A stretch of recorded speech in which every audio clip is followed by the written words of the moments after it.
Good day, share ko sa inyo ngayon ang pinaka-importanting bagay para sa auxiliary blower.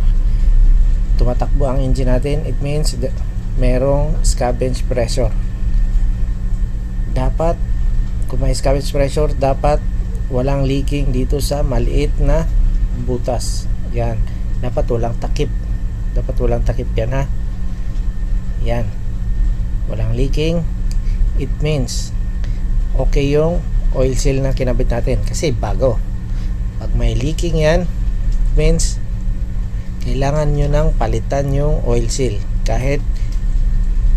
Kasi pag may leaking, papasok na yung pressure dun sa motor.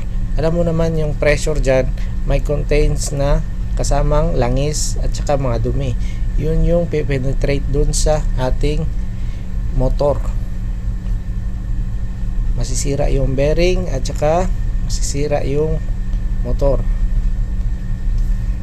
Ito yung bagong motor, kinabit na rin natin yung blower. Okay, heating lang natin para madaling i-install. Ito yung bagong oil seal at saka ito yung lumang oil seal.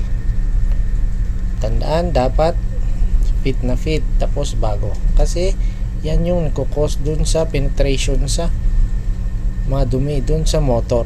Kasi pagbukas ko ng terminal box ng motor, meron siyang pressure lumalabas, means wala nang pumipigil or sira na yung oil seal.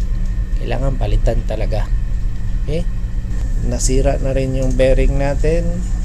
Yung bearing natin is maintenance free, pero kailangan din 3 years papalitan na natin. Okay, yun lang dapat tatandaan natin. Maliit lang na bagay yan, yung oil seal. Pag mag-replace, kailangan papalitan pag nasira. Yung pag nasira, meron siyang leaking doon sa indicator niya. Okay, maliit na pipe. If you learned from this video, please like, share and subscribe, and don't forget to hit the bell for more updates. Also follow us on Facebook Barco TV. Thanks for watching.